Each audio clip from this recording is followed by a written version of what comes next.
But we come back to the heartland. I mean, Alan Greenspan calls it the most wrenching moment since the war. This is a disciple of Ayn Rand, a neoconservative. We had a moment in time the chief executive of Deutsche Bank says he no longer believes in the self-regulating properties of the market.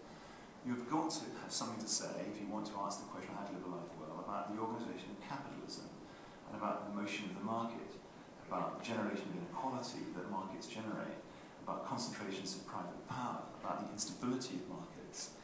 And here, I don't think that anybody on the right is even at first base.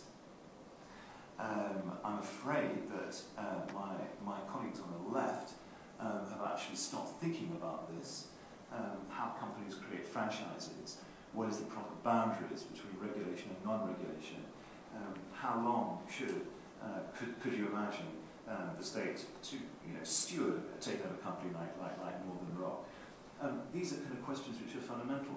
How do you, people in this audience, how do you enjoy good work when you're at work 40 hours a week, 46 weeks a year? Is it really just about labour, being adaptable in a labour market where you can be hired or fired? Or do you want trust relationships with your employer? Do you want work-life balance? Do you care about the reputation of who you work for? Do you want representation, voice at work? There is a case for a 21st century trade unionism which is being begging by the politicians of the left and by trade unionists themselves, it seems to me. And here, apart from some rather smart notions about contracts, a social contract, which that David Cameron put in last week, and the idea of co-opting the cooperative movement, he himself has put his head above the parapet, daring the wrath of Peter Hitchens and co. I'd like to see politicians on the left actually taking some risks about how they think capitalism should be organised. Then lastly, where I think that the left remains the custodian of not the Enlightenment but the Enlightenment tradition, notions of the public realm, accountability, democracy. Some of this territory, the Conservative Party is going to patrol more effectively than it's done the last 10 years. On civil liberties, I think it's begun to make some very encouraging noises. But the whole conception of a public realm, a public broadcaster like the BBC, or notions of accountability, the Human Rights Act, freedom of information, all of the kind of architecture that you need to frame a really good public realm, tend to have been, in the last couple of hundred years, championed by the liberals, the left, and not, in fact, by the right. The advances we've made in this country have generally been driven forward by the left tradition, and will continue to be so. Now, that area, I think, the left is still thinking, and there's some great thinking by liberty, and there's some great thinking by a whole constellation of right things.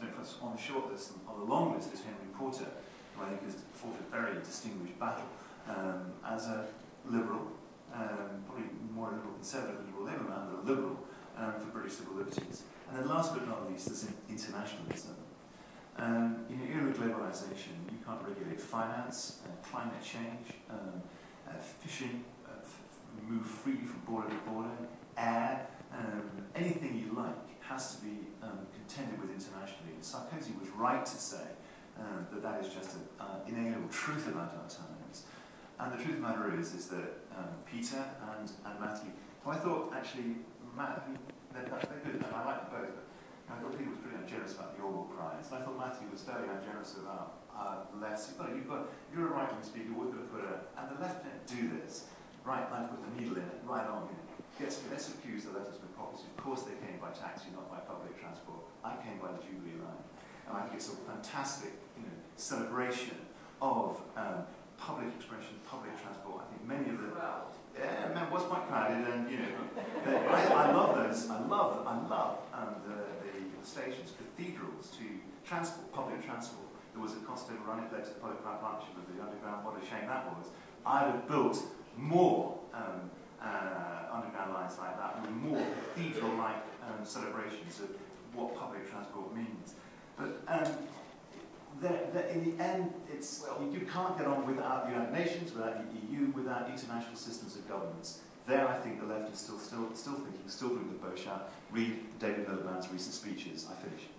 Thank you very much.